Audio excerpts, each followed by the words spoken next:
have the answers to a point. They've got certain answers. Why do people struggle to change from a logical point of view? Say logically, you know smoking's not good for you. You know you shouldn't eat this sort of ice cream. You know you shouldn't do this, that, and the other. Why do you think people struggle for habits? Yeah, habitual. Yeah, and something we're going to explore as we go along in the seminar: change and the relationship between the emotion, our thoughts, our emotions, our behaviour, our physiology. How it's all meshed in, and we can sort of untangle that stuff, going forward. So it's like sort of stating the obvious, really. And so the amount of people who email me every day and say, "What do you think of this book? What do you think of this modality?" And I always say, well, a lot of the times you read the self-help books, and I'm not against them. I've read a lot of books myself, but you get a few half-truths. But the reality is that everyone's so uniquely, individually different. If that were the case, you'd have one book.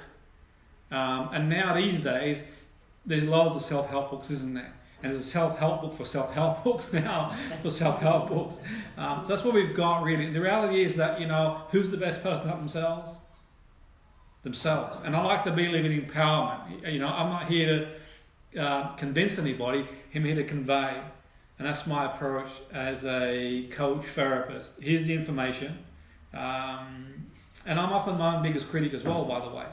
I'll criticize the methods I use as well as support them. I'll sort of show evidence against. People say, why would you do that for? Because it's being honest with people. That obviously there's no one way for everybody. It's not, trillions of cells, in the brain, 84 billion neurons. It's not going to really work that way. So we think of emotions. Well, it's quite interesting, really, how we are as human beings. We've got these emotions. Now, let's think about this for a moment. I sort of used this analogy before. Who's watched the Titanic before? Okay, so you've all watched it. I mean, how long does the film go for? Days. Yeah, but I can tell you the whole film. The ship's going to sink, man. It's over. I'll save you 3 hours. Who's watched it twice? Who's watched it 3 times? There we go. Some people watch it every Sunday when it's on. But the point being is, why do we watch it for? Because we want to invoke an emotion. There's a story, there's a subplot. It's not about the Titanic per se, because you know what's going to happen. The damn thing's going to sink. And basically, you've got a love story, and you get drawn into it, don't you? Who's crying? You don't want to admit it, do you? Yeah.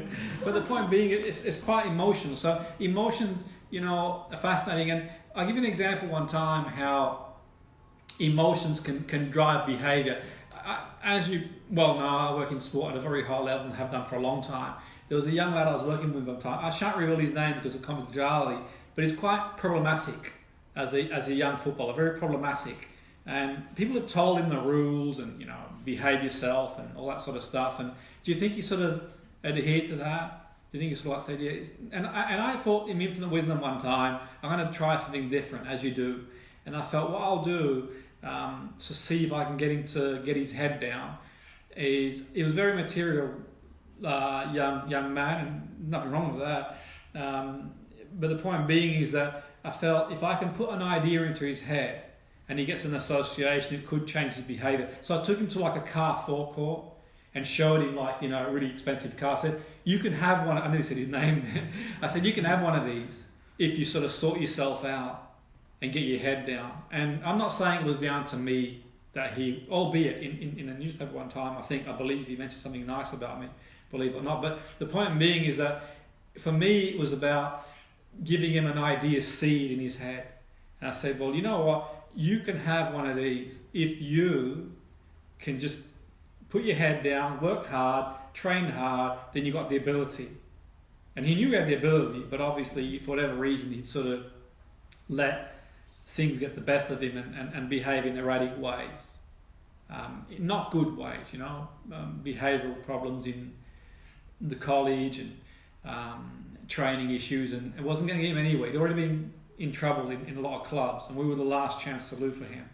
So I'm not putting his success down to me. Does that sort of make sense how people sometimes look at hypnosis as being, I'm going to sort of wave a wand at someone or a watch type thing, but the reality is that for me, I always say, I don't do hypnosis, I de-hypnotize people from the trance they're already in anyway. So for me, a lot of people are in a trance It's almost like dehypnotizing them. So if whatever reason you've got a compulsion to a certain type of food, behavior, there's a very good chance you've learnt that. Okay, the nature-nurture debate is long gone. It's dead now. It's sailing. We know it's genetic and environment. But, you know, our genes influence us so much, but also experiences do too. So for me, from a psychosocial point of view, is creating experiences for people. Let's sort of create a fictional scenario here and look at how the mind, the fascinating mind, let's say your boss says to you one time, let's say your colleague says to you, let's create a scenario, your colleague knocks on the door and says your name, okay, and you look up and says, the boss wants to see you. You start wondering why. Why does the boss want to see me? And your imagination goes into overdrive, doesn't it? You think, what could it be? And what you start doing is filling in the gaps. Well, am I going to get sacked? Am I going to get redundant? All the permutations are going through your mind. Okay, the what if only I did this, and so on and so forth. The mind sprints away, doesn't it? Without any evidence. There's no evidence. The mind has got no evidence, but you're making these sort of scenarios, this sort of imagination that you've got, and you hypothesize. You guess what's coming next. And have you had those conversations with someone there, but they're not there? You say, I'm any person who's this conversation. Yeah. The person's actually, you know, they're there, but they're not there. And you're having this conversation with the boss, and, you know, just like when you're driving home at work, from work or whatever, sometimes you're talking to the person next to you, but they're not really there. And you're sort of wondering what's coming next. If she says this or he says this, I'm going to say this. And you're sort of stewing over it. And you have that predictive text where you kind of, it's useful to a point, but then you press it and it's like, well, will you stop predicting? And it's a bit like the mind really, really rolls away, doesn't it? And I think for me, what's really useful, what I want to sort of touch on before we start to move forward, is to, with that, in view of that, to give you an insight in how we can sort of ground ourselves in the moment, to just be, and be more self-aware, respond rather than react. Now, we all react. I think it's in our nature to react to certain situations because, you know, from our evolutionary history, fight, flight, freeze. But equally in saying that sometimes when you react in certain situations, it's better to respond. So being more self-aware of our thoughts is quite useful. So what you can do is you can find something to sort of ground yourself in. And that could be even, you know, hearing the clock in the background and your breathing. Breathing is a good thing to ground, to anchor yourself in your breathing and be more self-aware. And you become more aware of your breathing. Starting by able to sort of fixate on something specific. And then once you can do that, you can start to move forward and be more self-aware of these patterns that seem to happen. Anyone have that aware of those sort of patterns that go on? Reactive patterns that go under the radar. They're so under the radar, they're so unconsciously unconscious, we're not even aware of them. Because they're so unconscious, these sort of repetitive patterns that we do throughout our life. And so ironic, really, I was speaking to someone on the weekend and we're talking about you know, certain situations, and someone I sort of go back a long way, how people are still repeating, including myself, and we all do, very similar patterns that from a very early age. It's quite ironic, really. So self-awareness is a really good place to start. So what I want to do before we sort of proceed is do a simple self-awareness exercise with you. If you're not comfortable doing the exercise, then you don't have to follow the exercise. Just go at a level you're comfortable doing. So I don't want to sort of force anyone to sort of like, you know, do anything you're not comfortable doing. But what's quite useful for me is sort of anchoring ourselves with our breathing, because that's quite a straightforward response. So if you're comfortable to close your eyes, you can do. If you're not comfortable closing your eyes, you don't have to. It's entirely up to you. But just be self-aware of your breathing. And take a moment to be self-aware and really focus on your breathing. Okay, as you focus on your breathing, you can perhaps hear your breathing, feel your breathing. And as you focus on your breathing, the last breath you took, you can't take again. It's gone. and you can't take a breath beyond the next breath you take. It hasn't arrived yet. So ground yourself in the now and be really self-aware of your breathing. And as you become really self-aware of your breathing, just take a moment to become more aware of your thoughts. And if it's easier to do so, you can imagine a river in front of you or a conveyor belt, and your thoughts are just rolling down the stream. There's nothing you need to do. You don't have to challenge them. You have to sort of judge them. There's nothing you need to do. It's just purely non-judgmental at this point. Just being more self-aware. And as you're self-aware of your thoughts flying down the stream, you have that sort of realization that the thought has an impact with your emotion, your appraisal of a certain situation, your perception, and that impacts your behavior, and that has an impact on your physiology, and it gets all sort of meshed in, and we can sort of start untangling all of it, if we will. Okay, and in your own time, in your own pace, if you come back to the here and now. Okay, if you want to come back, you don't want to come back, you don't have to. If you come back, you've got a chocolate cake by the way you're there. So we're going to pick up on that after the break. For now, I'm going to sort of carry on. Who found it okay to be and be more self? Something to practice on. Practice fixating on something is quite useful. But I'll sort of touch on that a little bit later on. And breathing is usually a useful one to anchor ourselves to because we naturally breathe. And it's ironic, isn't it, when you think about your breathing? You don't have to tell yourself to breathe. You just do it automatically anyway. So, you know, in one sense, if we look at, say, obviously, you know, the things like mindfulness, which I really, I've written a lot of stuff around that area. It's quite useful in the sense to be able to just even sit there and not have to judge and just let things flow and not have to act on anything. Any point. You can set an intention, and yes, we can use mindfulness, and people have used mindfulness to reduce stress. A lot of literature in a lot of research that suggests that it's useful to reduce stress, mindful-based stress reduction, and so on and so forth, and everything literature out there. But in one sense, I think sometimes we can also put ourselves under unnecessary pressure to look for a result, in the sense, just being rather than doing, and letting things flow. Letting things flow, not challenging anything, just letting things sort of flow down the stream, becoming aware.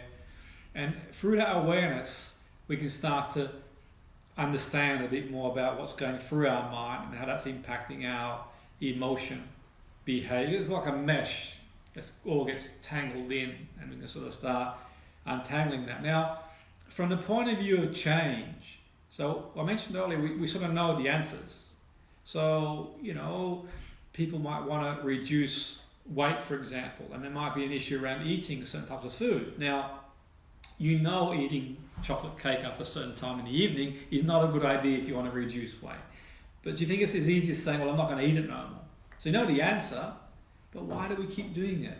So in one situation, I was working with this woman one time, and she had broken up in a relationship, and she would go home in the evening and she would eat foods like this, which weren't great for reducing weight.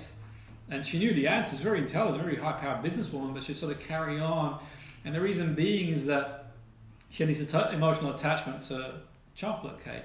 And the reason being, when she was very young, as a 4 or 5 year old, she sort of recalled whenever she sort of hurt herself or got upset, her mum would give her cake. So it's almost like an attachment to cake and love and association. So we build these associations, which are quite interesting, really. We build, and we see advertising, they build associations, don't they, all the time. They don't sell the product.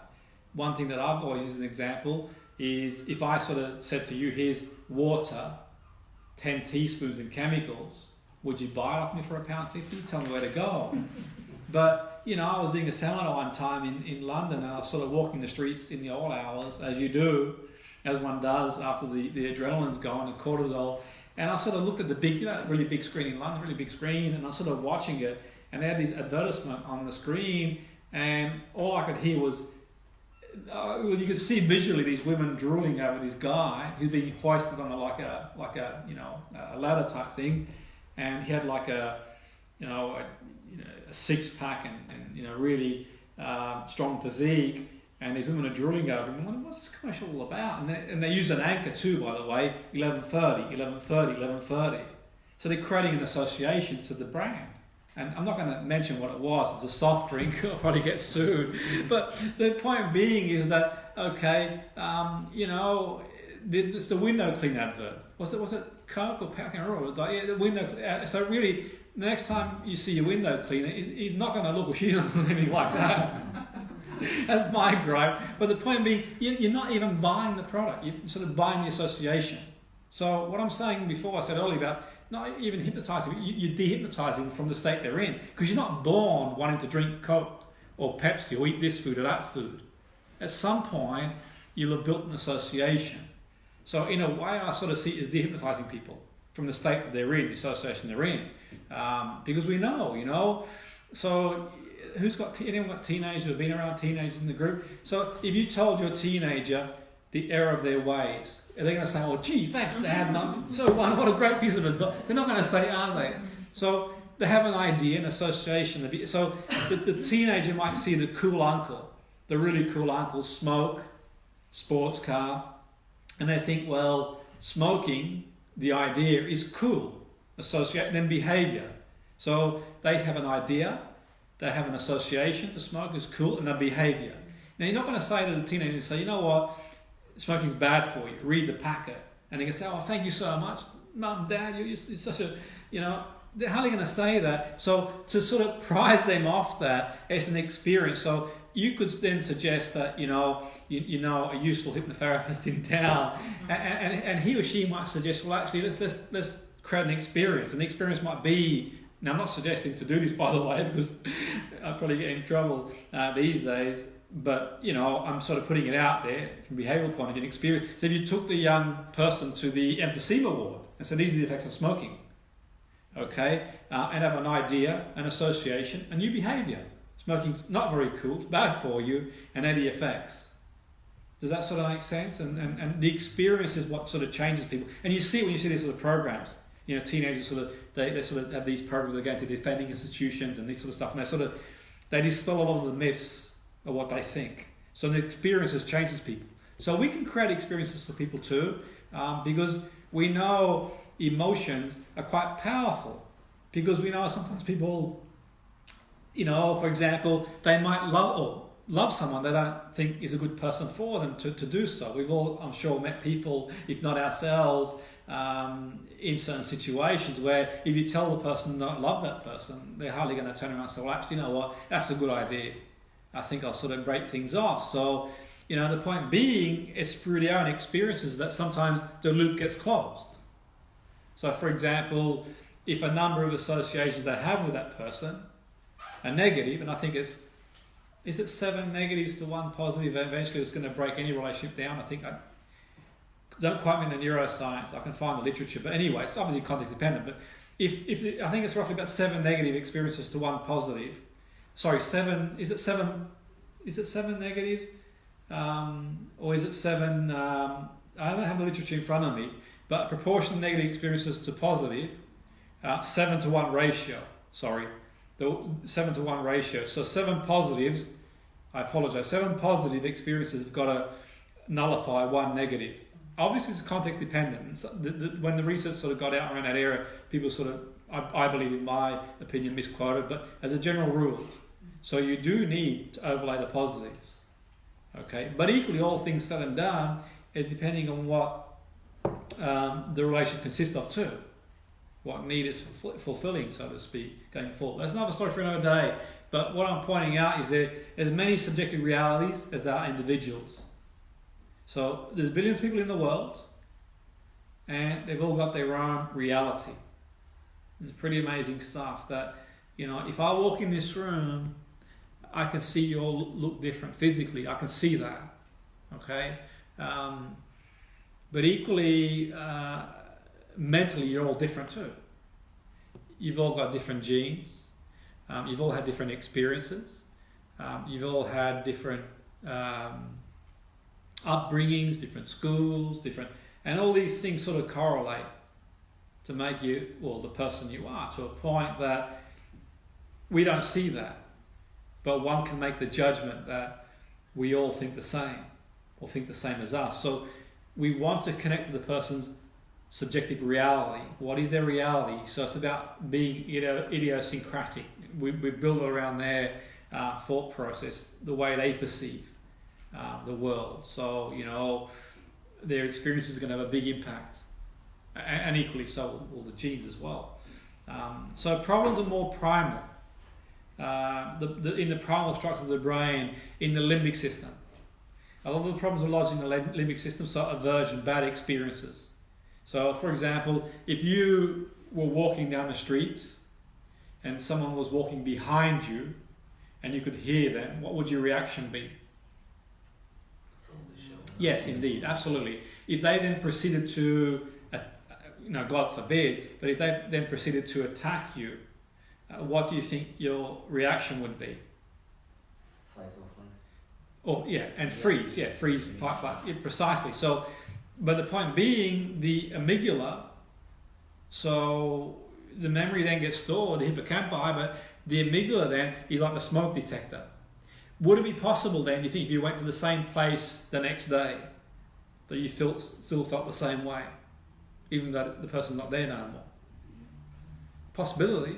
And if it happens or carries on happening, then it becomes pathological, doesn't it? So I remember many years ago, as a 15-year-old, I was walking home from school one day, and this person was sort of sitting on the fence, and he sort of started shouting at me with a knife, just pointing it at me. And basically, he sort of came towards me, withdrew it, and nothing happened. I walked away, but it was so surreal, it happened so quickly.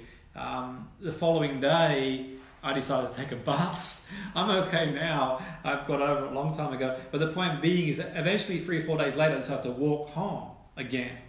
Okay? And as I'm walking home, even though he wasn't there, I still saw him. I still heard him. I still felt him.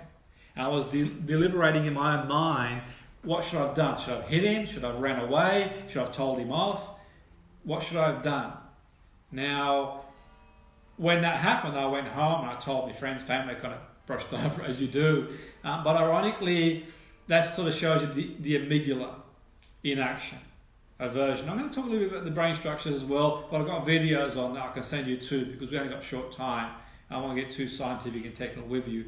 But the point being is that from the point of view of our evolutionary history, fight, freeze has been really useful.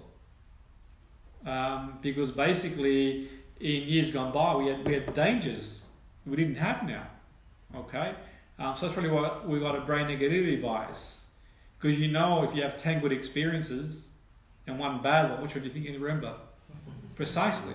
So the point being is maybe that was the stories that we told. Maybe in primal times we've inherited negativity bias because, for example, if a tribe went to a new place, they're not going to talk about the sunset, the greenery, the beach. You're going to talk about the dangers that you're going to face, and we might have inherited that. In that respect. So, we've got so many years of evolutionary history from a simple organism. In the very beginning, even before we have a spine, it's like, when you sort of shine a light in the pond and the fish go one way or the other, it's just, a basic organism. And that develops into a spine with reflexes, a brainstem. Your brainstem keeps you alive. Automatic. You don't tell yourself to breathe. The brainstem has all the automatic functions. You breathe, your heart beats, and so on and so forth. Hypothalamus. You one layer upon the next layer. Hypothalamus tells you when you're thirsty. Your motivational drives, not motivation in the sense that I'm motivated to be here tonight, motivation to eat, motivation drives, reproduction, the survival of the species. Then you have the limbic system on top of that, and then obviously you've got the frontal cortex, the logical mind, and that's sort of in 2 minutes. We've done 2 million years. I have a video that goes into more detail. But the point being is that when we think about telling someone, and it's quite useful to do and to talk about things and to look at how we feel things logically, but these things are sort of stuck deeper in our phylogenetic history in the brain. And that's why it's sometimes hard for people to change, because the brain's designed to keep you alive. And a lot of the maladaptive behaviour is limbic based. Okay, it's limbic based in the sense that, okay, you can tell yourself the guy's not there in the alleyway as much as you want, but that smoke detected in your brain, the amygdala, there's one on each side, is going to go off. And when that goes off, it's going to have an impact on your behaviour. You're going to fight, freeze, you're going to run, you're going to do whatever's necessary to keep yourself safe. There's a tennis match going on as well, in the sense that, you know, you got the logical brain, the primal brain. So for example, this evening, if you're in bed and you hear a big bang in the kitchen, what's your immediate instinct if you hear a big bang in the kitchen? What are you going to think? Who's broken in? Startled. Neurobiological response. Fear response. Now anxiety is not a real response like fear, but is real to you because you imagine it to be real. But fear is impending danger. Like if I saw a snake on the floor, that could, you know, the snake is there. If I imagine there could be a snake there, then anxiety. So the point being, you make your way downstairs and you think, I left the dishes over the edge. It could have been there. The logical brain. The primal brain is thinking, well, actually, limbic brain, well, actually, I heard there's been a spate of robberies, and it's linked to the emotional brain. Maybe I should get the baseball bat ready here type thing. And it's sort of tennis, but obviously you see the dishes on the floor, doors locked, and come into agreement. Yeah, the cortisol's still going to run. The response is still there, but you're more settled then. The sort of tennis match. So logically, we know the answers, but the issue is we've got this sophisticated brain. And that brain doesn't really work well in the world that we live in. I'm not criticizing the world that we're in. There's many good things, but we don't have dinosaurs and we don't have tigers running the earth, but we've got modern day stress. Okay, modern day stress, pay the bills, go to work, all these things can stress us out, and the brain can't differentiate between a response like a tiger chasing you or a warning letter coming in saying you haven't paid this bill and you're going to get, you know, whatever. So we want to sort of look tonight, the focus on experiential exercises and activities to reach the limbic system. Can we reach the limbic system? You don't win a sports tournament by reading a book. Okay, Wimbledon at the moment, I can guarantee now all the people who play in Wimbledon at the moment, they'll have played experientially, hours and hours of practice to learn tournaments, not by reading a book. Okay, factual information is useful. I'm not against it. I've studied many modalities, and some of the modalities I've studied are more didactic, and they're more centered around examining your thought process, and they're very useful. I don't dismiss them, but equally in saying that, we've sort of made the case for the way the brain is designed, we can sort of reach deeper in the limbic system, and we can do that through doing many things: metaphor, hypnosis, story, gesture, be able to experiment, task. So it doesn't have to be one or the other, all of the above. Whatever's you're competent in your remit to do, whatever you feel comfortable doing. That's the whole idea, and that goes for like treatment too. I say to people, you know, work with people on the basis of your remit. If you're a teacher, work on your remit. If you're a psychiatrist, work on your remit. If you're a butcher, baker, kind of thing, you work on your remit.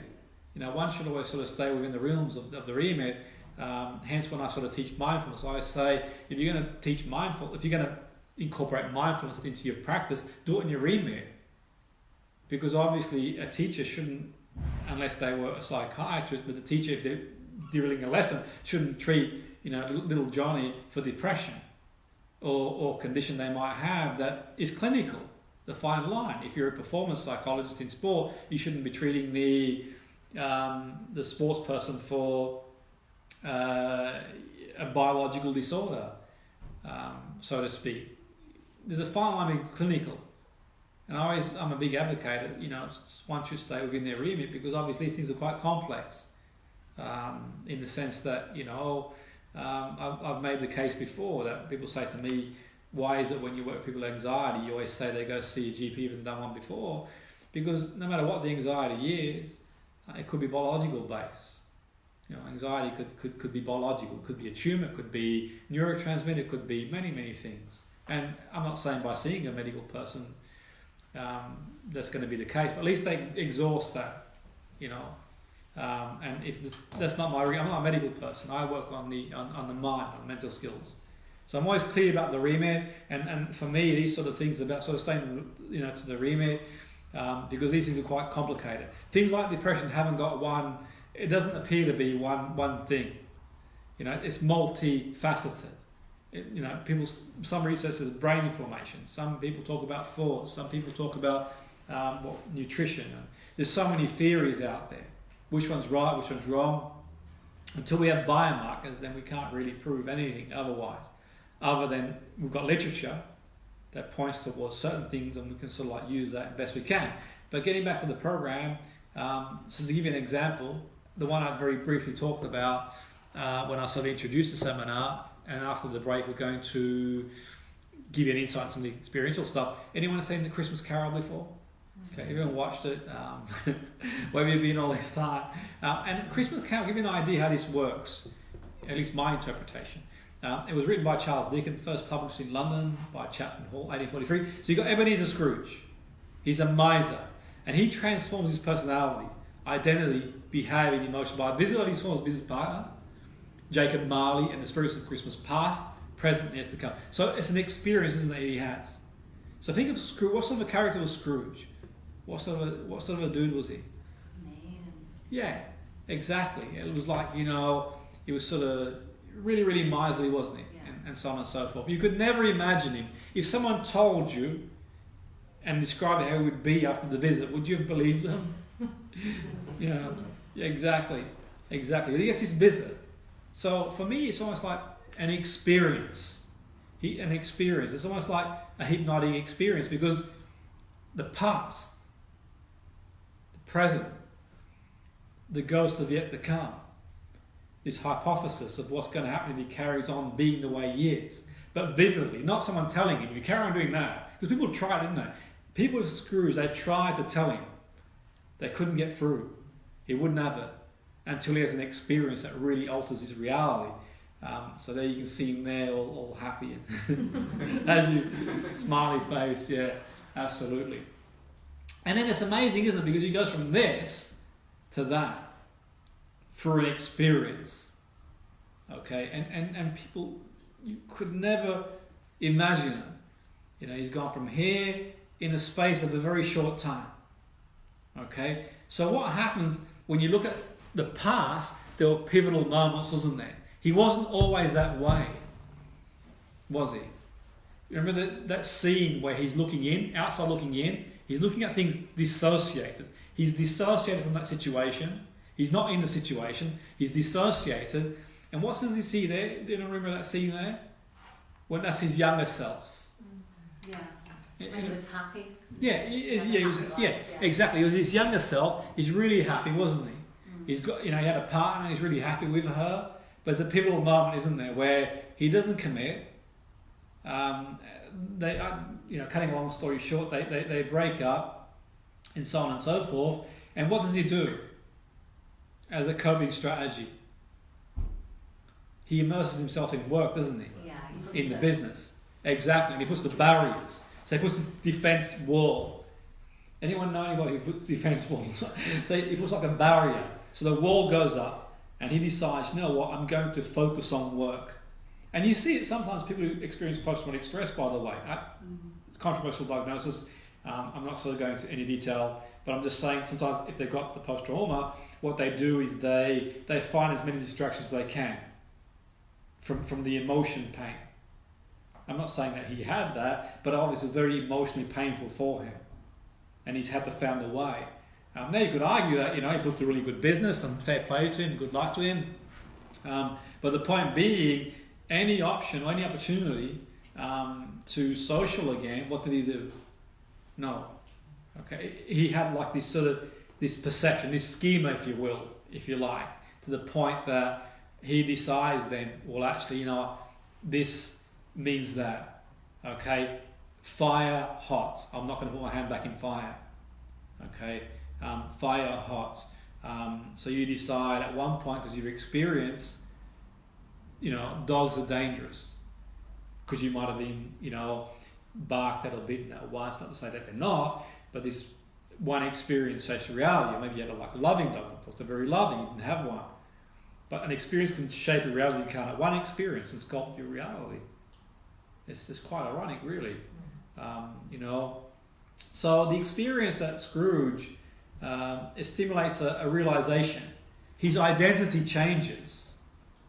Okay, how you define who you are impacts your behavior. Okay, and be careful how people define you too. By the way, that's really important too.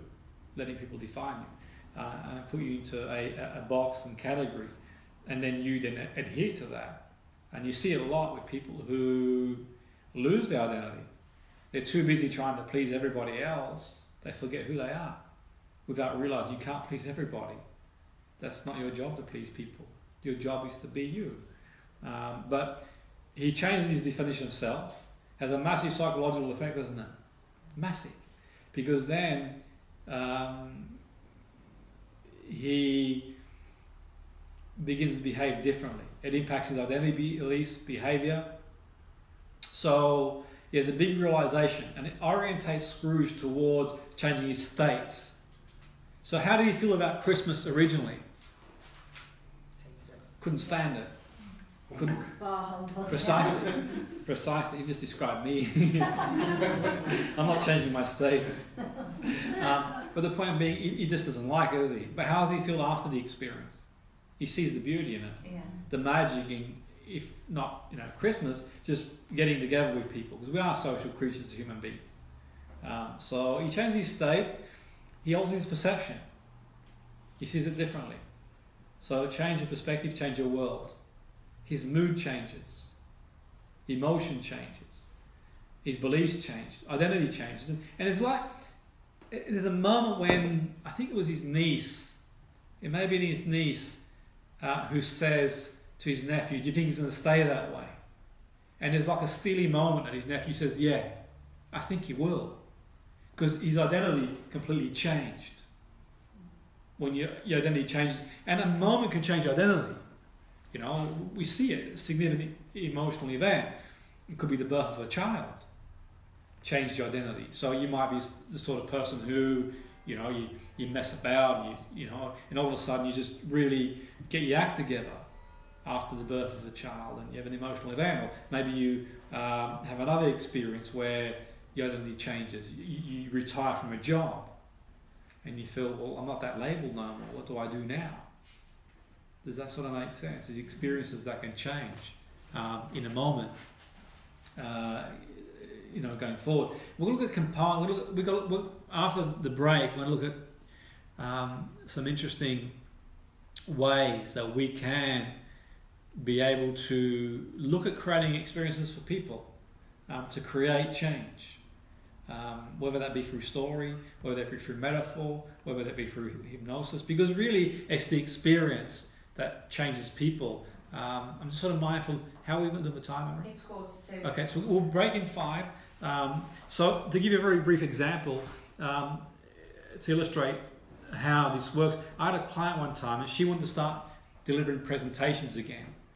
And she was afraid of delivering presentations because she had a very bad experience in an environment. The environment she was in an offending institution, she was a teacher in that environment. And she got, I believe, she said, attacked in that environment. She didn't go into all the details. And that, as well as some other things that happened in her life, she wasn't presenting normal. And she told me that she'd spoken to therapists, coaches, and they all worked on her behavioural strategies, which are quite useful to a point, but we know the way the brain works, in the sense the limbic system aversion, to be or put ourselves in a situation where we're faced with danger.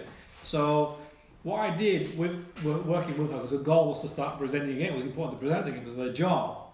And what I did along the way is create an experience for her, create experiences for her. And one of the things I did with her is to get as close as I could, because she had this sort of association to men.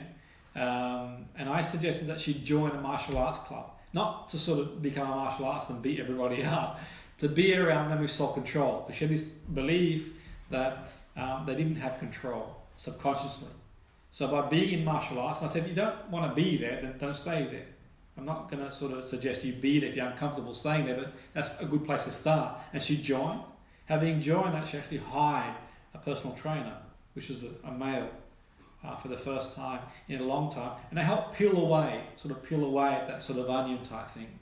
Peel away until eventually, like, she sort of felt some confidence being in that environment, and she's extended the comfort zone to presenting to women, and then she started presenting to men. So I'm not saying that was the only thing we did with the other techniques too, by the way, but we created experiences for her to get back up and running again. Because ultimately you can sort of read off the script, you can say what you will and whatever, until eventually I felt that was the way. And I did suggest to her, I'm not commissioned with Toastmasters, I'm only a member myself, but I said to be in a speaking group, because that's going to help you reinforce the qualities going forward. Now the point being is that the idea was for me to break the barrier that she had in front of her that was affecting, because these things kind of spill in every life, don't they? They don't just stay in one area. So the idea behind it, the method in the madness, was to dissociate from the feelings she had around presenting that she'd built through that experience that happened once, and connect to more resourceful states. And by connecting to that resourceful states, then she could feel confident in her ability to present in those situations, but then do a reassociation. So disconnect from that disempowering, but connect to a reassociation, and connect to people do have control. It's very rare people do behave in that way. But equally, if the way people have behaved has such a significant emotional effect on you, then the brain's going to build implicit memory to keep you alive. And the idea was to sort of disconnect from that and to sort of connect to a new reality. A little bit like, say, for example, when I was working with this woman who for many, many years hadn't been in the swimming pool. It was for BBC Radio Manchester, and the work I was doing with her was to help her to start for weight reduction.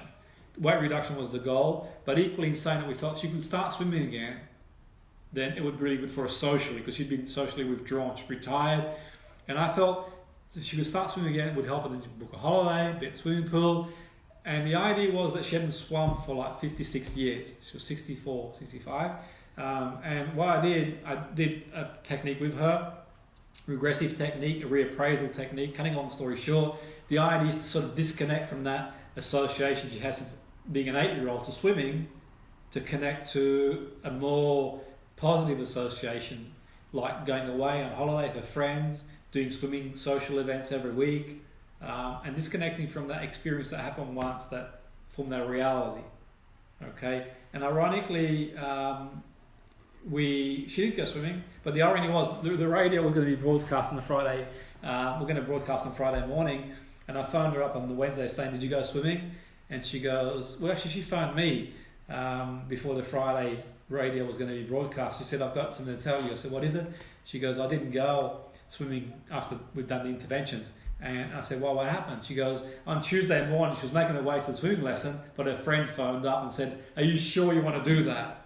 Are you sure all that hypnotic mumbo jumbo?" So I said to her, with friends like those, you don't really need enemies, do you? But people mean well for you, don't they? But the irony is sometimes, as much as they mean well, they see their own reality. Ironically, the radio show got cancelled that Friday. No, not for my doing. But the following week, she phoned me up and says, "Well, actually, I've done it," and smashed that barrier.